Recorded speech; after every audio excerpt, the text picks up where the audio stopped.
Hey everyone, welcome to Reflections, the Wisdom of Edgar Cayce. We're coming to you courtesy of our broadcasting partner, moretalk.tv. Today on the show, we are diving into the incredible ARE archives to enjoy a talk given by Elsie Sechrist. Elsie actually knew Edgar personally and had a number of readings done by Edgar throughout her life. Her book, Dreams, Your Magic Mirror, started thousands on their journey of dream study and interpretation and is still available today.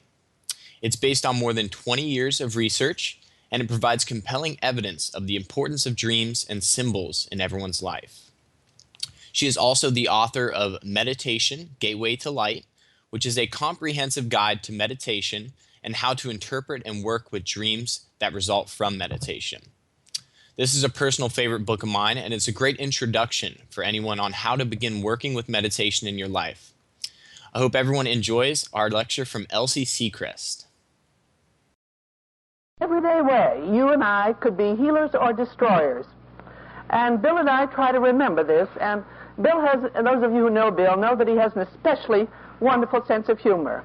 And I know, too, that when he sees somebody who works very hard, and having worked hard himself, he has a great compassion for them.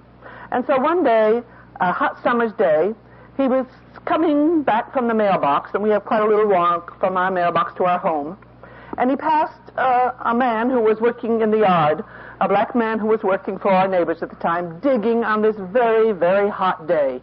And perspiration was rolling down the man's forehead. And Bill went up to him and patted him on the back and said, "Man, that is hard work you're doing. It'll make you old long before your time." The young man straightened up, looked Bill straight in the eyes, and said, "Man, you is there already." Bill said for almost the first time in his life he had nothing to say. He simply walked home at that time. If you know the Edgar Cayce readings, you know he talks about the great problem of knowing ourselves. And in order to begin healing ourselves and others, we need to know ourselves. I had been in the Edgar Cayce work for a number of years, and one day it came to my attention how true these words were that Edgar Cayce had said about how little we really know ourselves. Because one day I was talking to a friend who had been in a study group for a long time, and I said to her, "You know, when I was a lot more ignorant than I am today," meaning I've gained a little bit, I hope, I was praying, and I said to the Lord, "Lord, why didn't you make me beautiful?" As if it were his fault. And that night I had a dream showing several lifetimes in which I had been beautiful but had wound up a good-for-nothing. And in the last scene I was saying to myself, "God, but I'm bored." And as I told this story to my friend, she said to me, "Well, Elsie, you know there's really nothing much wrong with you today, as far as your looks are concerned. But you know, there is one thing." She said, "You have a big nose." And I said, "I do?" And she said, "Yes. Didn't you know?" So when I got home that day, I got a mirror and I looked at the right side of my face and the left side of my face. I still didn't think I had a big nose. So when my husband came home that evening, I said, "Honey, do I have a big nose?" He said, "Sure, didn't you know?" Well, what is the point of this story? Think. We don't even know what we look like to others. We don't even know what we appear like as far as our disposition is concerned. Why? We don't even know ourselves. And this is the whole point of the Edgar Cayce readings, the whole point of healing. Now, if you understand his whole philosophy and what he taught, and understand that there's nothing new under the sun, that you and I are not new people, just have been born in this generation, but that you and I have existed from the beginning of time, for millions of years, and that the most exciting information, perhaps, that has come through the readings is the fact that today in the earth is that group of people that were among the most highly evolved in the history of the world. Not the recorded history of the world, but the Akashic history of the world. that record that Edgar Cayce could read, that Atlantean civilization that was the highest in technological advances, in the knowledge of man, in the philosophical, the psychological, in the knowledge of the fruits and gifts of the Spirit. There were the two great divisions of man at that time. And I think those of us who are studying in this field today can see that same movement taking place as more and more of the Atlanteans are coming forward, being born, and seeking again those same goals and aims that many of them sought as long as, well, the last sinking was about 10,000 BC.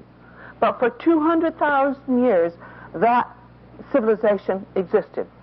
What did he say about what took place there? The tremendous advances in healing, in the knowledge of medical science, and that thing that we hear about today that brings fear into our souls about cloning. Yes, that took place in those days too. Medical science had all of that knowledge. And also there were those great illuminated ones called the Sons of the Law of One, who sought to express the Spirit of God in the earth, to bring healing through the spiritual forces. Medical science was bringing healing through its forces. Today, we're seeing these same forces moving together in a great culmination of the working of the Spirit on the physical level, the mental level, the spiritual level. When we think of the ARE, while it is called the Association for Research and Enlightenment, to me it is a healing center. I came to the ARE because I sought to understand the laws of God. I sought to understand why, as a young nurse, babies were born and soon had polio, crippled for life before the polio vaccine was found. I saw what seemed to be injustice in the world, and I soon sought to find out whether what I had been taught as a child was true, that there was a God, that there were laws, and that there was justice, that there was a supreme being called love or God that ruled the earth.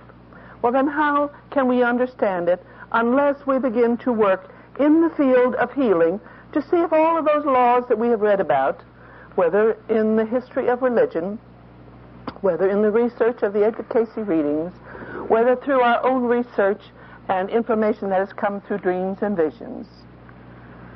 But I find that the whole world is seeking on many different levels to bring understanding, which is the essence of healing. Understanding first about the nature of man, understanding the purpose of man, understanding not only the purpose but the future, the evolution, and the nature of the soul itself. So as I began to study this whole subject, I realized again how more and more the ARE is a healing center, because the most important facet of the ARE are, in my opinion, the Search for God study groups. And what are the titles of these various chapters? As you look at them and think about them in relationship to the healing of the soul itself. First is meditation. We all have heard about meditation today. It isn't new. It's as old as man himself. It's as old as recorded history in the Bible and pre-biblical days. Man came from God. He knew God existed. He used to be able to listen to the voice of God, as the Bible tells us. And we wandered away. A meditation today teaches us. It is the art of listening and getting in touch once more with that healing force, that creative, loving force.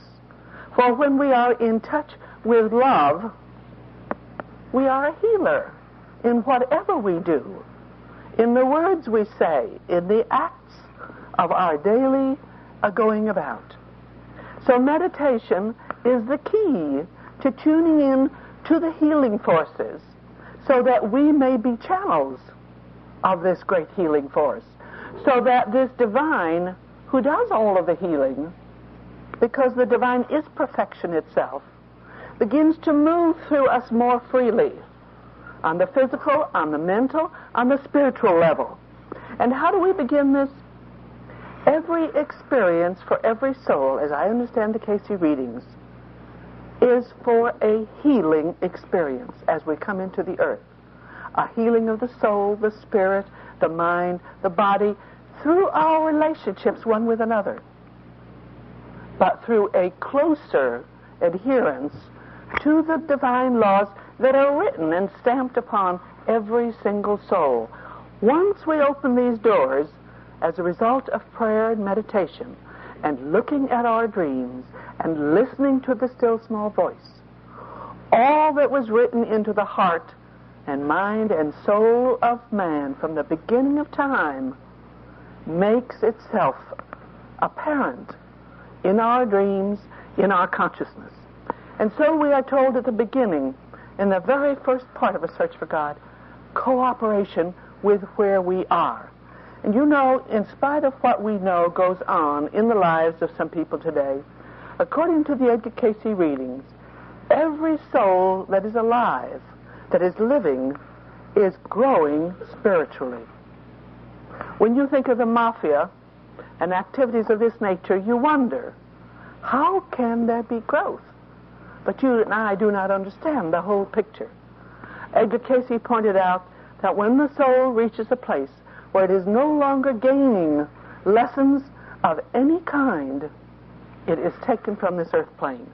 Now, this doesn't mean that all who die young die because they're not growing spiritually, because there are many other karmic things involved, good and perhaps not so good. But, so the cooperation then is the first step with beginning where we are to bring healing first among ourselves, in our own families. If we remember what Cayce said, that we bring into the family orbit and are drawn into that family with the people that we love and the people often that we refuse to get along with. So that boss whom you don't like and whom you can't wait to leave may be your brother in your next life. Or, as Cayce said, don't run away from your neighbors. You'll have the same neighbors lifetime after lifetime. Don't run away. All of these experiences, he said, are healing experiences that come to the soul.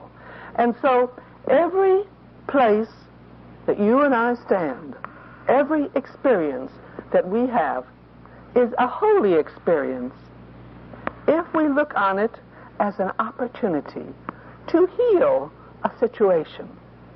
I think most of us have a tendency to think about healing only in relationship to the physical, and that's where the miraculous takes place. I think it's far more miraculous to heal a bitter feud, and I think the healing is of a much higher nature than a simple physical healing. And yet, as we understand the Cayce readings, what was the word he used? All lack, whether it be of the physical body in health, whether it be of the pocketbook, whether it be of friends, whether it be of opportunities, all lack, he says, is sin at our door. Meaning that we have broken laws in the past or have misused it. Now, healing of all natures, if you understand the Cayce readings, can take place once we begin to get the right attitudes towards our fellow man, towards our own situation, knowing that if there is a God, then he is a just God. He will never give us more than we can bear, and where we stand in any given life experience is what we have merited, or we wouldn't be there. Do we trust him? Do we believe this is so? If we did, we would stop railing. We would stop fighting. We would stop arguing with one another. And the only way that we can even begin to reach this place is through meditation, where this still small voice that you and I, perhaps as children, thought of as the voice of our conscience, when Mama said a certain thing we ought not to do, and then we went to do it, whether it was stealing cookies from the cookie jar or whatever, something within would remind us. Well, we might just think that's just what Mama told us, but that is related still to that other voice within us that tells us right from wrong. And to the degree that we obey this voice within, even though we stand on different levels of understanding, to that degree will we be given more and more opportunities to go forward. Will our health increase? Will our opportunities for happiness increase? Now, we all perhaps relate happiness to different things. For one person, it may mean a lot of traveling. To another, it may just mean a lot of money, although they might not know what they want to do with that money. For someone else, it may just mean a lot of friends. For another person, it may mean tremendous wisdom and the ability to help other people. All of these, of course, are very personal. But as I understand the Cayce readings, in many lifetimes we have different opportunities, but always these opportunities for healing. And that is the basic purpose of all of life. Come to each individual as he or she has prepared himself. Look at the history of healing. Look at our Bible. There is nothing new. The Bible says there's nothing new under the sun. It means you and I are not new either. There's no new condition under the sun. We may find diseases we think are new, but according to Edgar Cayce, they're not new. It's new to our consciousness. But man himself has not changed. And as we study the Bible, we see that healings of all nature took place, not just of the physical body. Think of the water that was bitter that Moses changed into sweet water. Think of the food that was supplied as long as the people trusted in God. That manna from heaven was there. But if they tried to collect it for 2 days because they didn't want to work the next day, it spoiled. They had to obey certain laws all along the way. There was healing of the mind. Think of the clothing. It said none of the clothing wore out in those 40 years. And think of the terrain they went over. My goodness, 40 years? What was that? But a blessing, a power from on high of some kind that sustained the people. It said their shoes didn't wear out. Their feet didn't swell, the Bible says, and they walked all day in the sun. I can't ride on an airplane all night without my feet swelling. How many of you can? Here, they tramped all day in the hot sun over the desert, and the Bible says their feet did not even swell. Think of the power that comes, that aids people who are trying to obey certain laws. And all of these are involved with healing of one nature of another. So as we study, for instance, in the Search for God, the second one, first is cooperating then. Cooperating in a loving way with the laws of your land, with the laws in your home, with the laws of your health, of the mind. We know so much today about right thinking and right emotions.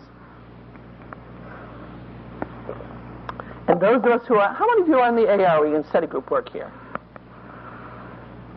I'm sure there isn't a single one here who hasn't discovered the results of the power of meditating and working together with a group, of the healing that has come in the emotions, of the relationships between people. And this, of course, as we know from all kinds of medicine today, is the source of all illness, according to Edgar Cayce.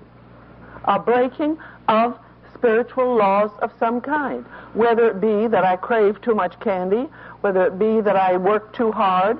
Many of these are all involved still with a lack of balance. So we learn that cooperation is the first thing. The second is knowing yourself. What is our tendency? Our tendency is to constantly blame other people. Blame society, blame our president, the poor president. And if it isn't the president, then maybe it's God who created us. But we're always blaming someone else. And if this is the case, we still don't believe in God, do we? We don't believe that he knows what he's doing in putting us where he put us. And this is why a search for God is so important. Because in a group, a small group, it gets to be like a family. And the family soon tells you where you're at. In a loving way, though. And we take it from one another. And we love each other, and we pray for each other, and we help each other. This is why the readings also said that the angels in heaven sang when man had reached the place in his evolution where he was willing to take a companion as a wife and keep her for the life and to keep the children and rear them in the home. This is why I often say to people, please, if you have to go out and work, the wife, because you don't have enough money, the Lord understands. But if you're leaving your children to someone else to raise because you want more of the goodies of life, don't do it. According to the Edgar Cayce readings, no one is closer to the heart of God than a woman who will stay at home and rear her children and teach them spiritual principles. No one is closer to God than a mother. So don't deny yourself this wonderful privilege of raising the children in the knowledge that they are spiritual beings and God has permitted you an opportunity to help them. The third of the most important chapters, then I want to go on to others, is what is my ideal? Now this is what healing is all about. Have we ever really sat down and said to ourselves, who am I? Why am I here in this particular place? What are my greatest difficulties? And what is my ideal? What do I want to do in this life? What do I want to do in my relationship with other people? Unless we have found this ideal, Mr. Cayce said, we are floating around in life.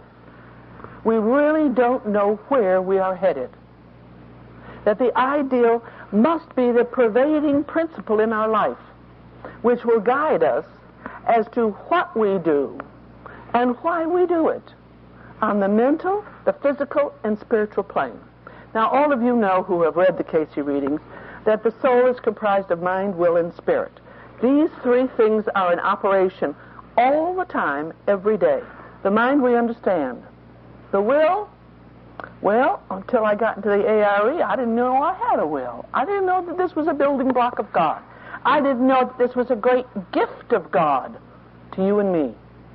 He didn't make us as puppets. He gave us free will. We could follow him and know happiness and find ourselves in eternity now. Not after we die, now. Because what was the promise from Jesus? When the Spirit of truth has come, it will reveal to you all things from the very beginning. Your beginning. You will remember when you were in a heavenly atmosphere. You will remember experiences between earth lives. You will remember other lifetimes. It will be a revelation that you can't put into words. The spirit of man was the third. The Spirit of God which resides in every single human being. However, what we don't realize is that mind and will are constantly in conflict. Unless we have an ideal and we're working at prayer and meditation, we don't know what to do. We don't know how to force ourselves to go in the right direction and to bring the healing, which is the purpose of our life, of our experience here. So as we begin to understand in our meditation, because we're drawing closer to the divine, what this operation is, we become more aware of the mind and how tricky it is in trying to get its own way, in getting the will suppressed by saying, oh, well, I've only had one piece of dessert. 2 won't hurt me occasionally. Of course, yesterday was another occasion, and today is another occasion, and it'll bring all sorts of arguments until finally you forget what the purpose was. So mind, will, and spirit are in operation every single day.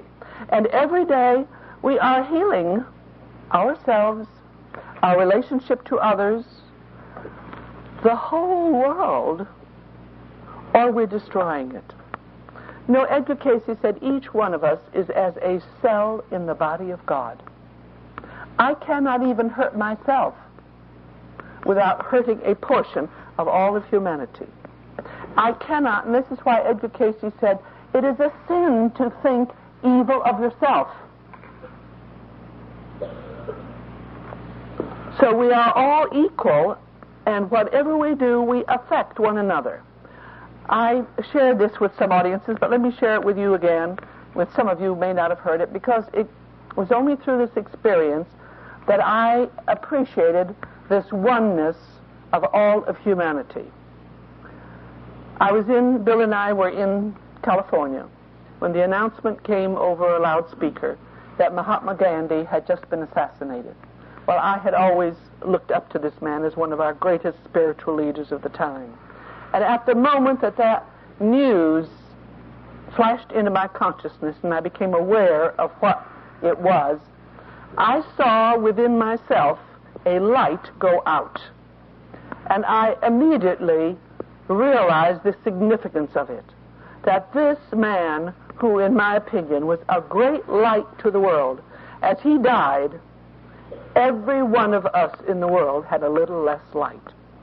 You know, as Edgar Cayce described the time of Jesus hanging on the cross, suspended between heaven and earth, and the great darkness that came at the hour of his death, he said this was not just the obliteration of the sun, but it was because he, the source of all light, hung between heaven and earth and had momentarily been blocked.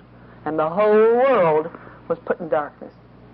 So we are all a part of one another. And on the unconscious level, by the thought forms that you and I send out every day, through the thoughts that we are feeding the world as well as ourselves, the negatives and the positives, we are either creating a good destiny or we are bringing destruction upon the world. This is what Edgar Cayce said, is why he said it is so important that we begin to observe our dreams, the nature of our dreams. He explained this is how prophecy works, that the sensitive sees the thought forms that are being sent out by mankind. In Holland, as we met with the doctor who did research in parapsychology there, he said long before the Second German World War broke out, many patients were telling him about their dreams of seeing the German forces, of seeing themselves in battle against the German armies, and at that time there was no hint of Hitler or the things that were coming. He said he had letters from patients in Holland, in Germany, in many of the surrounding countries there. All of them, of the ones that he was referring to, all of these were referring to war with what seemed like the German army. Now, where and how did they pick this up? This was already in the minds, of course, of those who are working not only on other levels, but in the minds of the German people, Hitler and his people, who were planning these things for the world, to take over the whole world. So Edgar Cayce said, all of our thoughts influence one another. From the period of Atlantis to the history of modern day, man has brought either healing to himself or woe to himself. Now, in today's world, you and I have a tremendous opportunity, not only through the information that Edgar Cayce gave, but through the research that's been done in the scientific world that has confirmed much of what Edgar Cayce said. Remember that when Edgar Cayce started, way back in the early 1900s, the world of parapsychology was really unknown. ESP meant error someplace. I can still remember the amusement on the faces of many of the people in the tiny audiences that dared to come out to hear those two crazy people talk about ESP. The expressions on their faces. Is it possible these people really believe in prophecy? Is it possible they believe in telepathy? Is it possible they believe what they're saying? Think what has transpired just since 1900. And you say, well, that's a long time, 76. Well, I'm not 76 yet.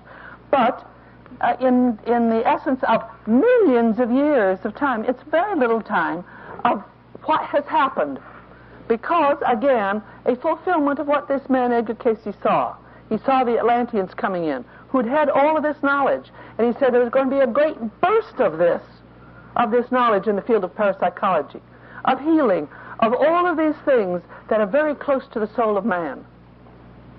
And he said, this will also be the beginning of the preparation for the return of the Master. A tremendously important period of healing. And healing is taking place in many different levels.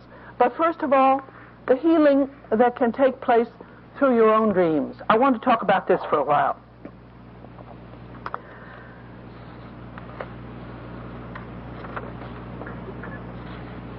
And before I mention that, let me mention a few of the people, because as Bill and I have traveled around the world, we have been interested in healers. We have gone to visit various healers and find how they work in different fashions. For instance, in England, and I remember Mr. Cayce saying at one time that we should bring flowers to the sick, that they had a healing vibration, that they spoke to the sick, and they lifted their spirits, and that send them to them while they're alive and not after they're dead. It doesn't do them very much good after they're dead.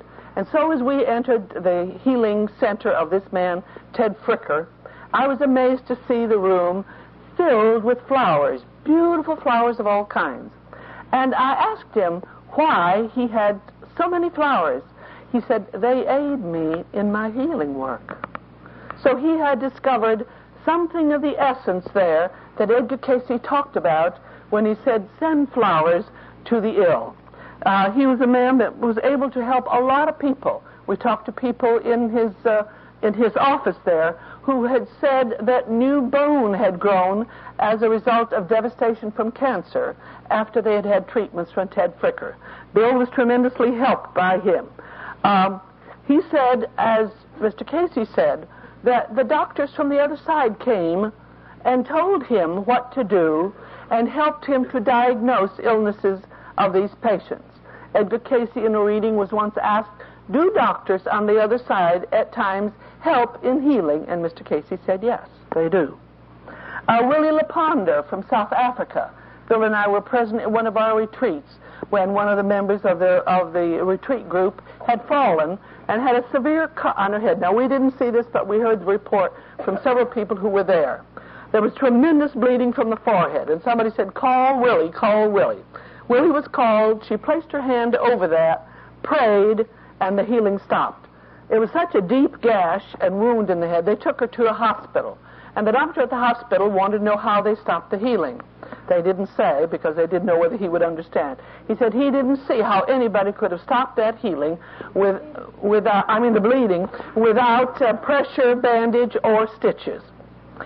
So this is what happened while we were there.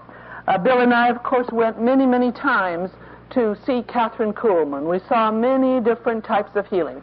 But the thing I wanted to share with you was what Dr. Karagula said to us.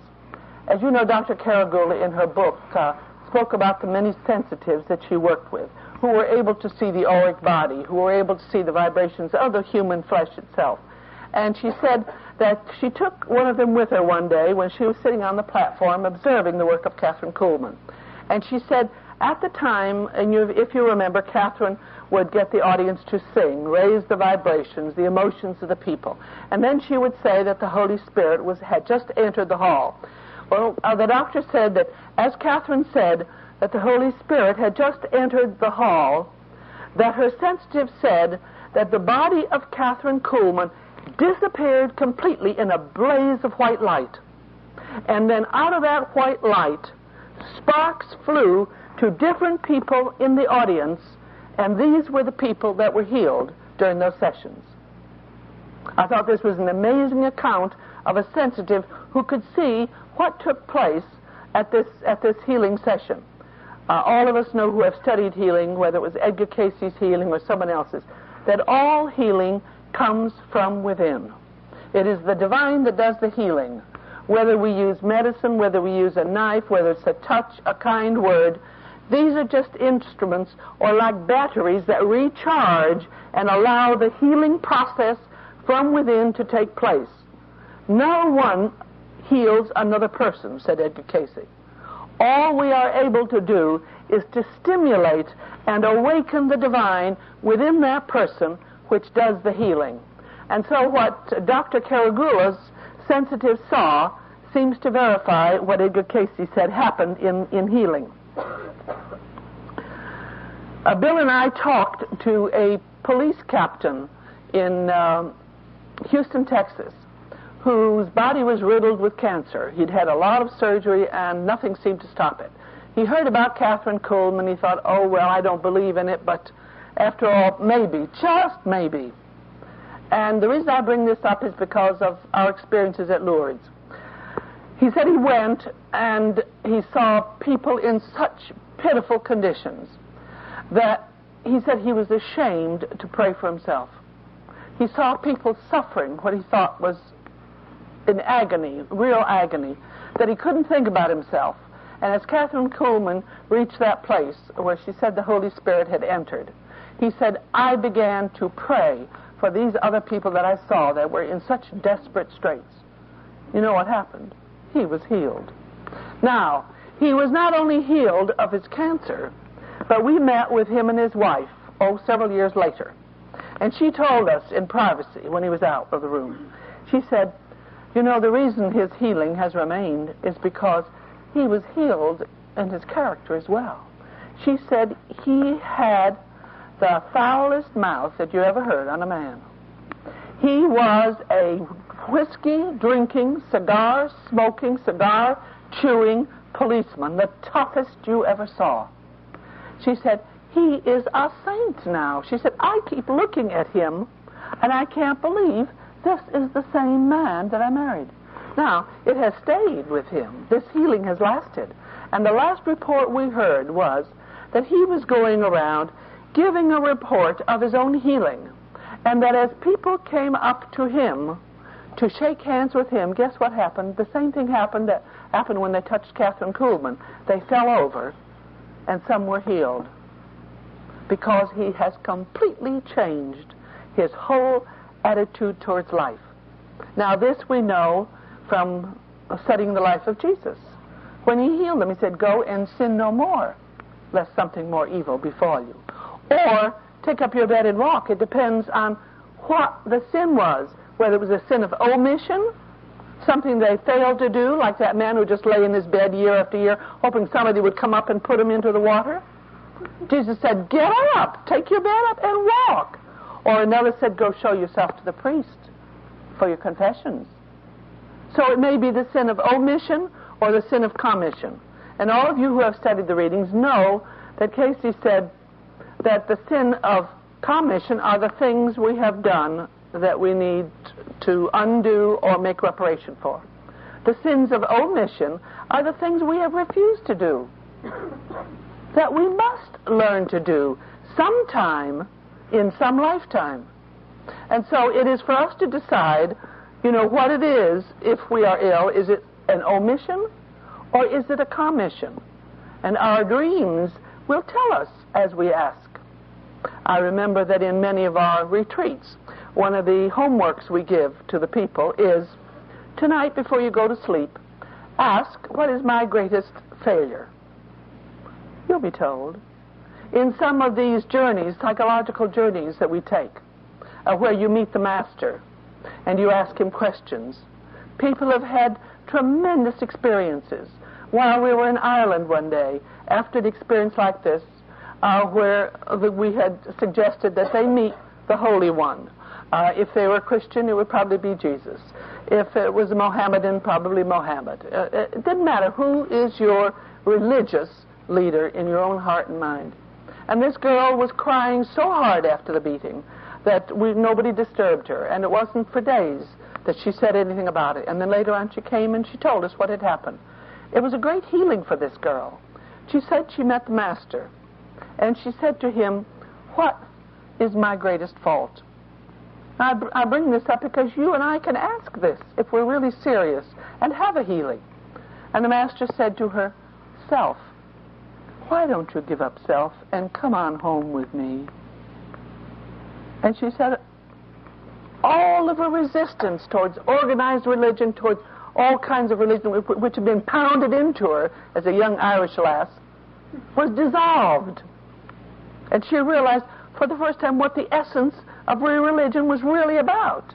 You and I, as people, mess it up by our words. We don't understand it. We don't know how to share it. And yet, an inner experience of this kind, which this girl had, changed the whole direction of her life. You and I can have this through this dream world, especially as a result of meditation, where we meet our Creator. And let me share with you some of the experiences that... is Mark here? Mark, you cheated me of about 20 minutes, I think. So I'm going to take it.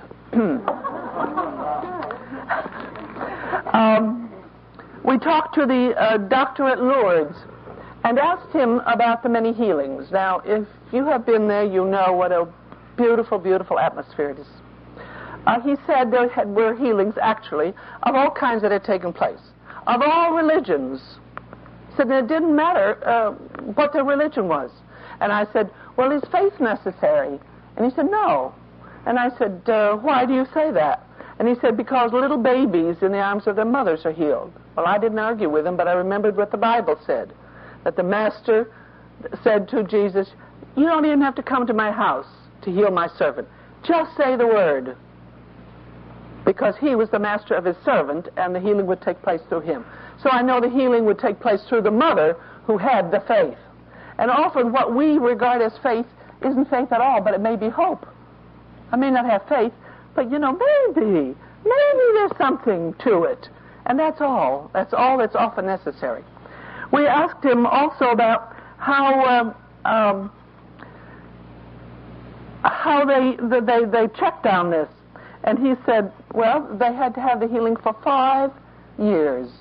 They had to come back in 5 years' time. And if that healing lasted for 5 years, then it was considered a healing. These are documented cases where they have to come in with all of their records from the doctors to show they had this illness.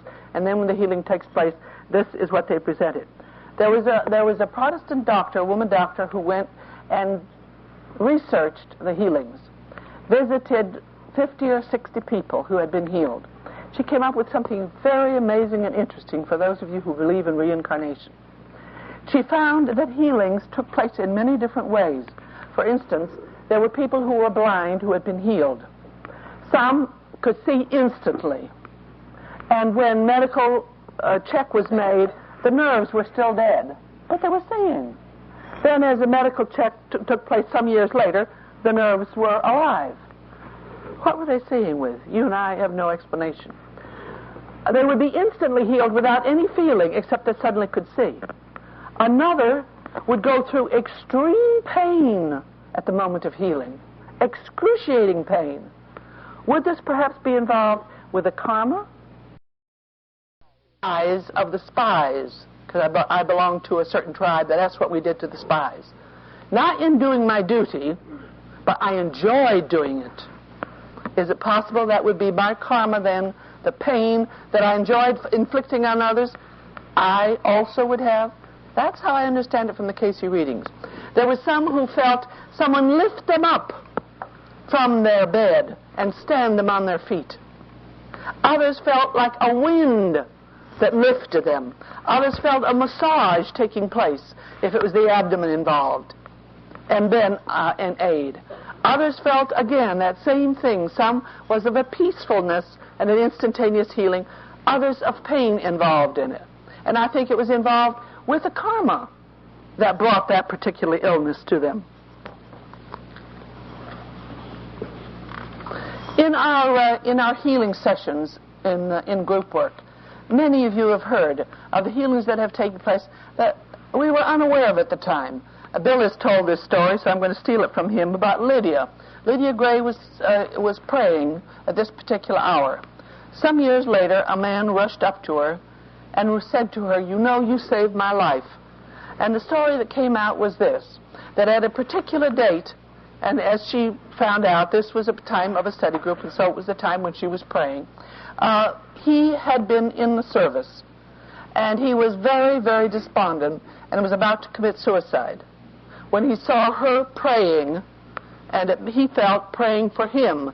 She was praying for all in trouble. And he did not commit suicide. And he recognized her as the one who was praying for her. On a given night, we were meditating and finishing up our study group work, and we were reaching that place where we pray for those in outer darkness. You know, this is the place the Bible speaks about, where the soul who refuses to do good is finally banished to a planet all alone in space, in darkness, until he or she is willing to again try to do something good for someone else. And so we were praying for those in outer space. And all of us in the group that night became aware of a great flash of light in the room. But we finished our prayers and we had no explanation for it. We just thought that some contact had been made. I didn't have to drive home because the meeting was in my home, so I went upstairs and went immediately to bed in that consciousness, thinking about this, praying before I went to sleep. And with my eyes closed, I suddenly saw a man, looked like he might have been Chinese, coming towards me out of great darkness. And his head was hanging very low, and he was moaning to himself, saying, "It's too late, it's too late to help me." And I knew this was one of the souls that had been reached by that study group that night, that this was the light that had reached him, helped him. And so mentally, as Edgar Cayce had told us, mentally I spoke to him that it was never too late, that all we have to do is to turn our face in the right direction and ask. And the light is always ready to lead us, to guide us out of that darkness. And I'm sure that soul was helped that night.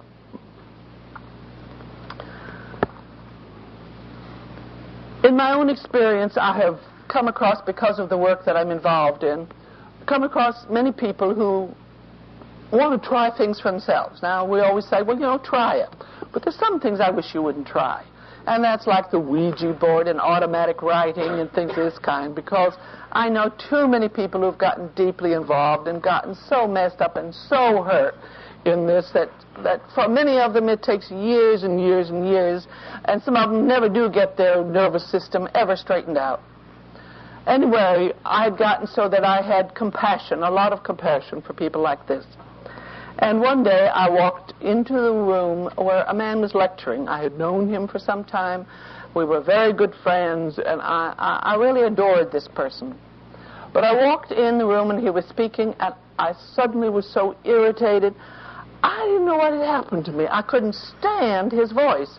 And I thought, my goodness, is this maybe some karma, you know, that's just coming? Maybe I'm strong enough to beat some bad karma that I had with him. And all I knew was to pray about the situation. So that night, I prayed for him and for me. And I had a slap out of the darkness that shook me in bed. Well, when you have an experience like that, you run to Edgar Cayce. That's what I did. And I asked him about what could have happened. And I learned that this man had gotten deeply involved with automatic writing. And that obviously my prayers were interfering with that one who was taking possession of my friend. Well, I worked all the harder from that time on. I got a few more shakes, a few more bumps at night, but it didn't bother me. So you and I can work with prayer in this direction. I had another friend who wrote me and said, "Elsie, you know, I was foolish enough to start playing with automatic writing." She said, "Now I've gotten to the place where I can't walk down the street without my skirts being lifted up, without being tripped." She said, "I'm embarrassed day and night." And she said, "The worst is," now this is a very intelligent woman, Take my word for it, I look fairly intelligent, don't I? Yeah, I think so. I look at myself every day in the mirror and say, Elsie, you look fairly intelligent. Fairly intelligent. So she said, every night as I go to sleep, I'm awakened sometime during the night, and I see this black, hooded, caped figure coming out of the corner of the room, and he comes towards me to envelop me and tries to suffocate me. Please, Elsie, pray for me. So I decided that I would pray all that night for it. Now, when I say that, I mean I pray and go to sleep and pray and go to sleep, so that I am praying literally dozens of times as I awaken during the night.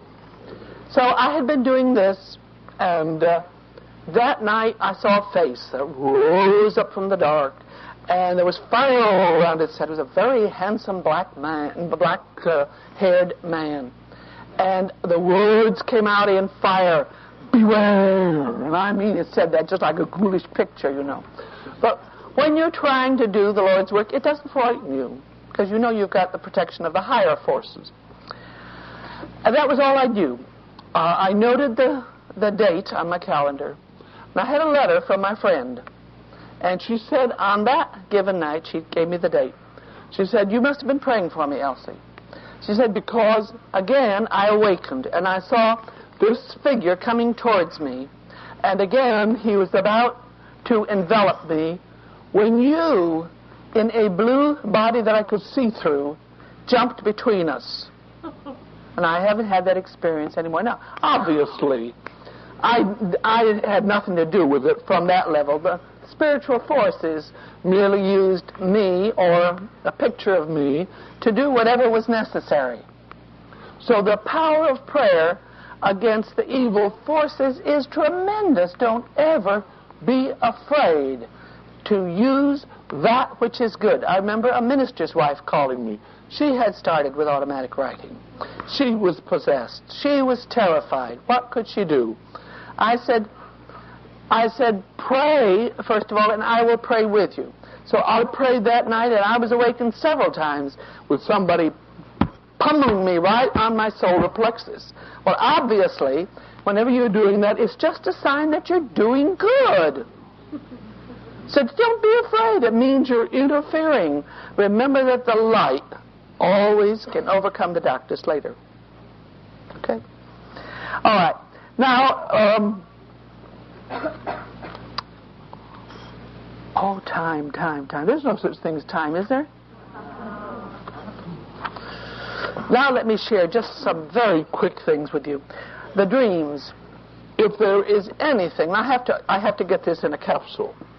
If there is anything, any condition that you have that the doctors cannot help you with, don't forget the doctor within. He's the one that taught all the doctors what they know. He's the one, the source of all the knowledge that came through Edgar Cayce. When the doctors could not help the people, they came to Edgar Cayce. Edgar Cayce went to this highest source from which all knowledge comes. Read not only his own record of knowledge, the Akashic records, but all the information that was available. You and I have this same knowledge available. Let me share with you some things that are recent. I had a letter from someone in New Zealand about a friend whom we had met while we were there, saying that, as he had told us, she was ill. The doctors could not help her. She had been to all the doctors through New Zealand. No one knew what was wrong with her. And he had finally gotten her into a study group. She was working at prayer and meditation. And one night he had said to her, since the doctors can't help you, why don't you pray for help? She did. She awakened, and she heard a voice say, get the Edgar Cayce reading number 1880. They wrote me. I got the reading, sent it to him without looking at it, had a letter from him in 2 weeks' time, and he said, oh, she is so much better.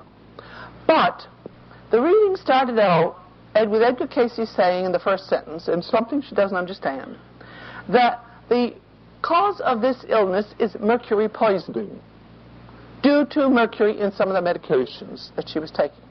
She has checked with the doctors. They say no mercury in the medicines. So one day while she was pondering this, she decided to call her mother. She called her mother and asked her mother if, as a child, she knew she might have taken medication of this kind. Her mother said, no. Well, as a little girl, you bit off the end of a thermometer and swallowed its contents. The doctors, to make a long story short, examined her, took tests, and found mercury in some of the areas of her body. And Bill then sent her this thing that Cayce suggested that she makes with tea of, which has cleansed her system. And for the first time in about 20 years, she is 100% well. You don't think Edgar Cayce is still working? Or you don't think your own unconscious knows? This is a third case I've heard of that relates to going to an Edgar Cayce reading and telling them exactly what to do. And in each case, it was identical to what the person themselves had at this time. Bill and I, as you know, travel all over the world. We don't eat pork, and we eat very little beef. And so what else is left? You get awful tired of chicken, but fish. Well, we love fish. I love fish. But guess what happened? I got an allergy to fish. So I broke out in all those hives, everywhere except my face and neck, thank you, Father, because I was on the platform. But it isn't very nice to be standing there and hiding, trying to scratch this place and that place and that place. You're not very ladylike. You look more like a monkey. So I broke out twice while we were away last time. And so one night I thought, well, Lord, this isn't fair. You know, I think I'm doing your work. Fish is supposed to be good for us. I developed this allergy. Now, there must be something that you could tell me, because medical science doesn't know anything about it. It just says stay away from it. That you can give me that I can still eat fish. So you know what I saw? I saw a hand with 5 cloves of garlic in it. You know what? I eat garlic and I eat fish and I don't break out anymore. Now, you might say, well, boy, if you eat it, I'll bet you clean your whole house out too. Nobody wants to talk to you. Well, let me give you the secret. I chop it up and I swallow it whole with a glass of water and a piece of bread. I don't chew it, but I chop it up fine immediately after the dinner. And Bill can even kiss me and says he doesn't smell it. So that protects me from that one. But we were in Texas about a month ago, and we were at a dinner that they gave, and they served, what do you call open dishes? Everybody brought a dish, and there was fish in one, and I didn't know about it. No, Elsie was a scratchy person again.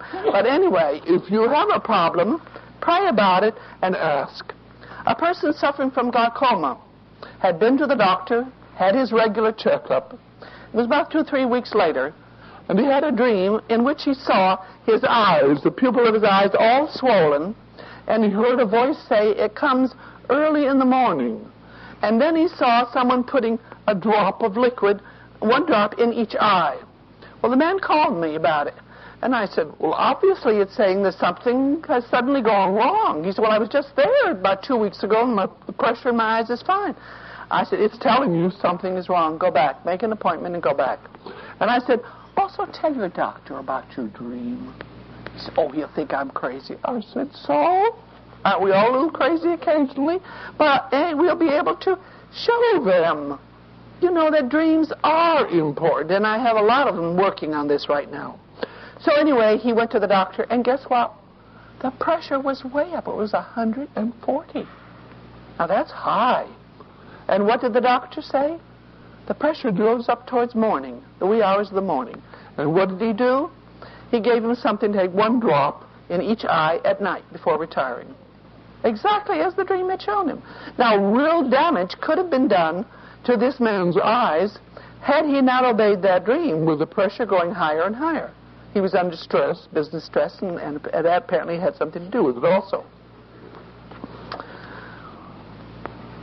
Some years ago, I had a dream, and a voice said, you have both kidney and gallstones. Start your castor oil packs. I did. And I witnessed the sediment as a result of those stones breaking up. Now, I could have waited. I could not have, if I didn't want to believe it, I could have waited until I had an attack. But I obeyed my dreams because I've had so much guidance through them. How many of you here have heard me tell the story about Bill's knee? Because I don't want to tell it again if you've heard it. Because this was really a startling story. Bill had a very bad knee. He went to the doctor, and when you get over 50, they will say to you, old age, rheumatism, you got to expect it. Well, being in the ARE, we don't believe in that sort of thing. So I said, honey, it doesn't have to be. Pray about it. Ask the doctor with him. Bill had a dream, and Bill always has the most handsome of doctors. And well-groomed. I could understand a woman getting a handsome doctor, but why my husband does, I don't know. But he's always well-groomed. This one had a little goatee and dressed in a gray suit. And he said to Bill, now, you know, we got to do something about that knee of yours. He said, you know those 3 pills you're taking? He said, stop them. Don't take them for 3 days. Then at the end of 3 days, take 10 a day. Now, this was a powerful pill. Take 10 a day for 3 days, followed by a gallon of water. Well, now, here is an example of something that I didn't know anything about. Now, am I going to say to him, yes, do it? Of course I'm not. I'm not a doctor. It might be something that would kill him. No, we would check with a doctor. He checked with 2 doctors. They said no. They thought it was too dangerous. Checked with a 3rd, Dr. Caragul, who is a neuropsychiatrist, knows a great deal about that sort of business. She said, yes, that sounds like a Cayce treatment. She said, the 3 days that you're not going to take it, it's going to be washed out of your system. Then you're going to blast this out of your system with 10 a day, and before it can really do any damage to the mechanism that manufactures the red blood cells, you will wash it out with a gallon of water. He did. He has never had trouble with a knee since. Now, as he says, the pills didn't hurt him, but the gallon of water nearly killed him. You remember dear old Toady Fields? Remember what a darling she was? And she told Dr. Stillman one time, he's the one that put you and me on a water diet, you know. She said, Dr. Stillman, you know, I know why people lose so much weight on your water diet. He said, you do? How? She said, their bladder falls out. Well, that's how Bill felt.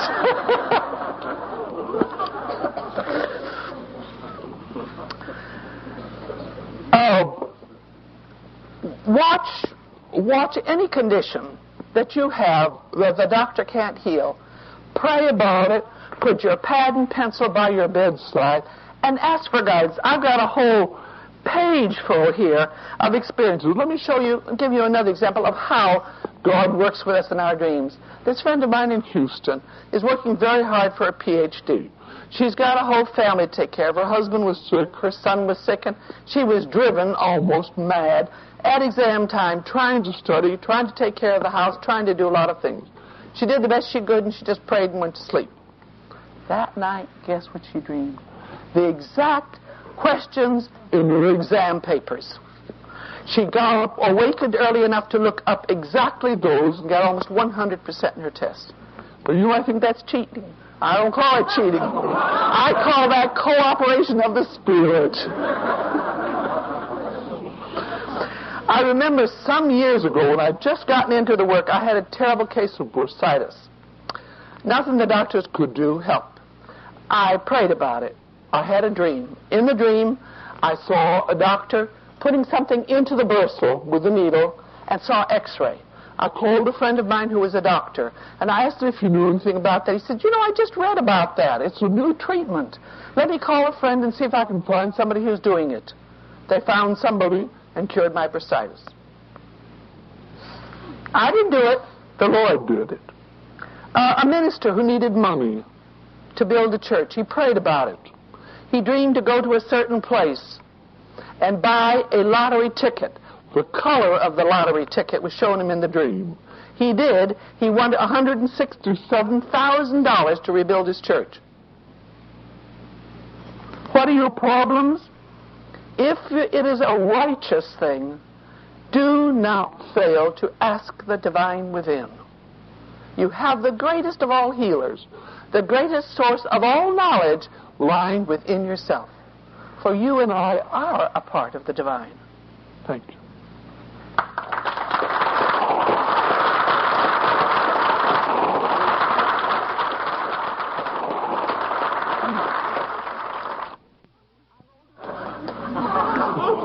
I'm older than you are. You can't tell me.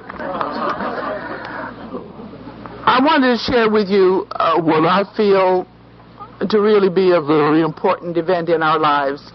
All of us who know the Cayce readings know that this is the preparation period for the return of the Master, when he will walk and talk with people all over the world. But many of us feel that he is already working very ardently with people in many dimensions. As Bill and I travel around the world, we hear of more and more experiences where the Master has appeared. I want to share just a few with you. This has to do with an individual who was healed of a bad disposition. She was in the hospital, and she was a very bad patient, as she said later on. She complained to the nurses, she complained to the doctors and everything, and that night she had a dream. And in the dream, the Master came to her, and he said, "I suffered too. Can't you suffer a little bit?" And in the dream, she said she saluted him and said, "Yes, sir." And the doctors and nurses never knew why she became such an ideal patient. She had a healing of her disposition. Another friend who was suffering from tuberculosis had written me, heard about the ARE, didn't believe in anything because she really had a very difficult life. While she was trying to do the good, it seemed like everything that was happening to her was bad. And she asked me if I wouldn't come to see her at the hospital, which I did. And I began to talk about the Cayce readings, and especially about Jesus. I said, "Now, if you will pray, ardently pray, I know you will get some sign. You will get some sign that will let you know that there is truth to what we tell you about religion, Jesus, and so on." So I had a call about a week later. "Please come to the hospital." She wanted to see me. I went in, and the whole countenance of this person had been changed. She was radiantly beautiful. She was suffering from tuberculosis, had been there a number of years. She said that she took my word for what I said, and she began to pray. And she said, "Elsie, I couldn't say, 'Dear Jesus,' because I didn't even believe that he existed." She said, "So all I said was, 'Jesus, if you ever lived, if you are, if it's true what Cayce said or Elsie said, give me some sign.'" And she said the whole end of her room was illuminated. She said, "I didn't see his face, I don't know why, but I saw the whole body, and this white cloak or garment that he had on." And she said his hands brushed my feet as he walked by the end of my bed. She said, "I know he lives. I know what you have told me and what the Cayce readings say is true now." This person was literally lived the life of a saint after that. I never knew anybody who had as many problems as she did, even after that, who lived them with such grace. And I know that this was only possible because the hand of the Master touched her. And then he's coming to people more and more in dreams. Think of this one. In Texas, we were told this. A woman dreamed that the Master kissed her. And she opened her eyes in the dream and looked at him, and she said to him, "But you don't have long hair, and you don't have a beard." And he said to her, "But you don't like long hair, and you don't like a beard." Think of the lesson for you and me in this. That the Master would be willing to cut his hair and beard so that nothing stood between us and our love for one another. What a lesson. And then this that I think I would share with people all over the world, because I think we all can take this to heart. It came to this woman who has a child, who's married and has a child. And the Master, she heard and saw the Master in a waking dream state. And he said to her, "What have you done with and to those whom I gave into your care?" Had you ever stopped to think that your husband or your wife was given you by the Master to care for? Or your child, or your children?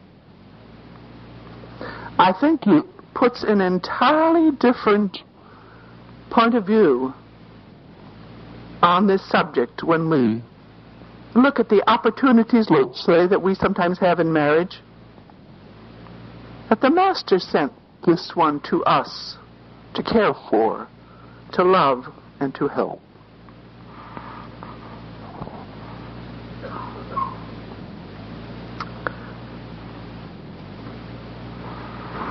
And in another person who was ill observed the Master in a dream, talking about healing. And to themselves they thought, I don't believe it.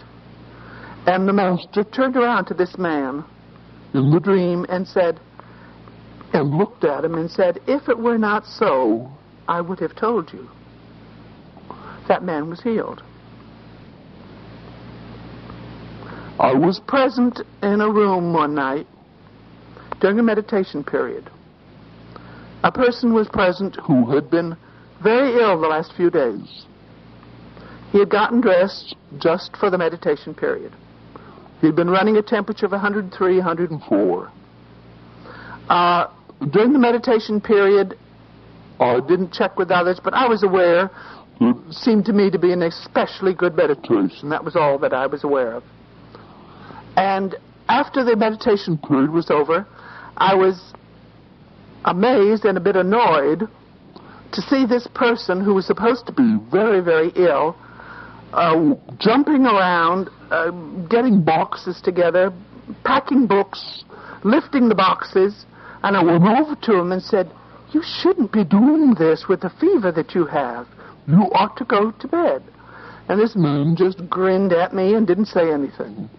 Several days later, he came to me and he told me that during that meditation period, there was a sudden light that filled the whole room, he said. It was so bright, I had to open my eyes. He said, I opened my eyes and there stood Jesus. He said, I was so startled to see him that he smiled, because I had been telling people that we could see him. And here I was surprised that he appeared, but I was instantly healed. And that's why I saw this man bouncing around like a rubber ball, because he had been healed at that particular session. So this is a tremendous period to be alive, when not only all these teachings are available, but I believe the Master is coming closer and closer to us, preparing us for that 2,000 years. And that 1,000 years of peace. 2,000-year period, or the 1,000 years of peace. Okay, question. Yes. Oh, yes, the sins of omission and the sins of commission, according to Cayce readings. The sins of commission are the things that we do that we ought not to do and that we must make reparation for. The sins of omission, or the sin against the Holy Spirit, is to become and do that which we were made to do. Companions with God, co-creators with Him in this ever-expanding universe. Because there is no end to our existence. And we must do that. Now, the readings did say that God's patience had not yet worn out, so no soul is lost. And can a soul be lost? Only our identification can be lost. But if in the end, and what is the end? End of time, God's patience running out, then that which is the essence of God in me will be reassumed into the Godhead. Or like a drop of water returning to the ocean, and I will lose my identity. But you cannot lose God. But if God's patience wears out, that is what can happen, said Cayce. But it has not yet happened to any soul. Yes. Explain the 2,000 years. The 1,000 years of peace. I meant the year 2000, when the reading said, and this is the fulfillment of the prophecy of the book of the last 2 chapters of the book of Revelation, in which it says that there will be 1,000 years of peace, in which Satan will be bound. Now, nobody understood that, so of course when they did the book of Revelation, they asked Edgar Cayce what was meant.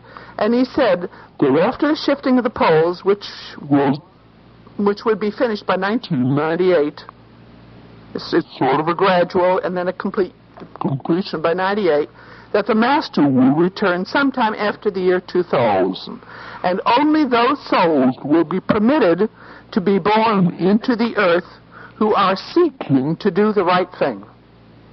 All who have warring instincts will not be permitted in the earth plane. And that's the only way that we could have 1,000 years of peace. When you look at the conditions in the world today, how else could it come about? And the Bible says Satan will be bound, meaning those who are seeking to do wrong or have a preponderance of evil in them will be held in other dimensions and will not be permitted to be born for 1,000 years. And Cayce said the Master will walk and talk with people all over the world, teaching them this oneness with him. And he said the Immaculate Conception would be common. So, boys, you got to trust your wives if you go away on a long trip. You know, even Joseph didn't want to marry until the angel said, "Don't be afraid. This is the Immaculate Conception, so be strong, boys." Any other questions? Yes. I wanted to ask you about the 1,000 years of peace. Did that have something to do with the cloning? Because they just cloning by that time people who are not warlike nor aggressive.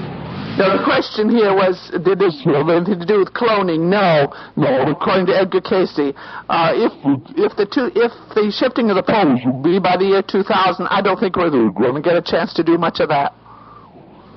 That's not very far away, you know. Yes? Could you please tell us about some of your experiences with Cayce? Some of my experiences with Mr. Cayce, well, if Bill were up here, he could tell you a lot of his experiences with Mr. Cayce, too. I think the most outstanding thing that I should always remember about Mr. Cayce was I never heard him say an unkind thing about anybody. And Bill and I spent a good deal of time with him. We hosted him while he was in New York when he was up there lecturing. I've seen him get angry. Now, he was not a saint. Anybody who knew Mr. Cayce would tell you he was not a saint. I think the greatest thing about him was his love for his fellow man. The look in his eyes was a penetrating look that you knew you could not fool this man. As he looked at you, you knew you better be honest. Because he knew exactly the truth about you. He knew everything you had done the last week, and long before that. And sometimes he knew a great deal about your future before you even planned to do certain things. There were people who said they knew they had to behave themselves a long time before they ever came to see Mr. Cayce. Even if they'd been angry with a husband, you would say, "There's still a red in your oil. Go out and cool off before you come back." He had for me, a double pupil. I could always see a superimposure there. And he could tell you anything negative about your nature, and you would never feel hurt, because he said it with such love. And he had that feeling of eternity about him that it's hard to put into words, really. But his simplicity, his honesty, and his constant reminder, you can do this too. And if you had just come into the work and everything was you were all confused. You couldn't see how that would be possible. And yet so many things that I heard Edgar Cayce say, I have seen come true. When he said if we would all meditate, we could get past lifetimes. We could get the material that he got for others in those trance states. As we go into our own dream state, which is a sort of a trance state, we can get our own past lives. Many of you have heard me say I've had at least 18 past lives with nothing to do with the 4 that Mr. Cayce gave me. If we have problems, we can go into our own unconscious and reach these lower levels of consciousness. We can do exactly what he said we could do, if we're willing to pay the price. And he demonstrated for us what we can do and what we really are. And if you've read any of his own readings, you know that he was a soul that had already left the earth plane, didn't have to come back anymore. He was an Arcturian soul. But he decided to come back and help the Master. And then in one lifetime he fell flat on his face, won women in song, and started all over again. So you see, people will say, well, that's not fair. I read it once. Why do I have to go back? Would you be a puppet on a string? Would you want God to have made you so that he'd just pull you this direction and that direction? Of course you wouldn't. You want your free will. But with free will, it means you can always go the wrong direction. And so in one lifetime, he had a lot of fun. He thought in that life, and then in succeeding lives, it was not so much fun. He had to work a little harder. He did without a lot of money. He did without a lot of things that were temptation and weakness to him. And he becomes my boss of the day. So before he tells me to get off, I'll say good night, sweet dreams, and look forward to seeing you later.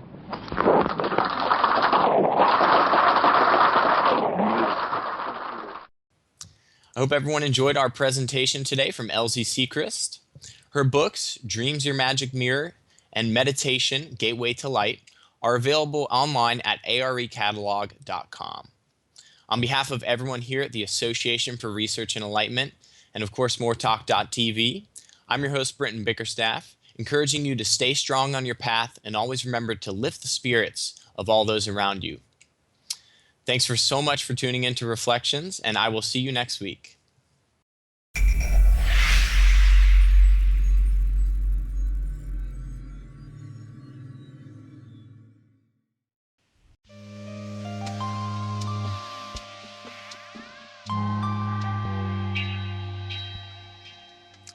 And now it's time for the Thought for the Day here on Reflections. And joining us for the Thought for the Day is Dr. Bill Austin. Bill, thank you so much for joining us on Reflections today. Well, thank you for having me, Brent. Always a pleasure to be here. Of course, honor to have you on. If you can go ahead and read the Thought for the Day for our listeners, please, Bill. I'd be happy to. This comes from reading 1968-7. Be happy. Be in that attitude of ever being helpful to others. These will bring that peace within that is the promise from him. Be happy. I should make a song of that, don't you think? You know, this is such a wonderful thought. You know, because what he's talking about is the happiness from serving others, being of service to others in a very natural way. So, you know, as our unfoldment comes from within, then we can be of service, of help to others. And there's a sense of satisfaction, there's a sense of happiness, there's a sense of peace when we do that. And we're never lacking for the opportunity to do that. You know, and it's fun sometimes to take a day and just see how many opportunities just come in across your path in a very natural way where you get a chance to help someone spontaneously and note how you feel about it. I bet you feel happy. You know? Be happy. Be in that attitude of ever being helpful to others. What a wonderful thought. It is. It's something that I've been working with for countless years. It's to me it's a beautiful reference place because the mind always seems to wander, and when we get stressed out, we quickly stop paying attention to our thoughts. And in doing this, we don't realize that our thoughts are creating an incredibly toxic environment. The beauty of that, though, is Edgar Cayce states, and it's been stated so many times, that we do have, through meditation in particular, we have many ways to calm our mind down, not only to calm it down, but just to become aware of the inner workings of how it works, which thoughts come through, in cycles and when they come up. What you find typically is that a lot of our thoughts can tend towards the unhappy side, or the judgmental or just pessimistic. I think it's just an incredibly powerful tool to have that reference to always remember to pay attention to your thoughts and see, if they are of a happy nature. And then he also says, be in the attitude of ever being helpful to others. I think this is a beautiful statement to hold on to, because when you're really putting your energy out there to help others and just selflessly just putting it out there and trying as much as you can to always pay attention to every opportunity that comes your way to be of help to others, you get out of your mind. It's in a way very similar to meditation, where you're not so much lost in your thoughts, which we can, it's very easy to get caught up in that. You step out of that, and that selflessness, that selfless energy of being there for other people allows your mind to just calm down and take a back seat. So I think that's an incredibly powerful aspect of this reading. But of course, be happy in itself it's a universal mantra. It's very powerful. Yes, yes. And we can perpetuate that, I think, by, as you say, watching our attitude, but extending that helping hand to others plays a big role in it too. Absolutely. Yeah, we could always use more of that in our own lives. And then, as it starts with ourselves, I think we'll start to see that more and more reflected out in the world. Yes. And I think we do. I think that's the beauty of our times, is we see people reaching out to help people probably more than ever, which is very nice. It is very nice. And we are seeing more and more of it. Absolutely. Well, we hope to see more. But thank you so much, Bill, for joining me for the Thought for the Day. It's always a pleasure to have you on.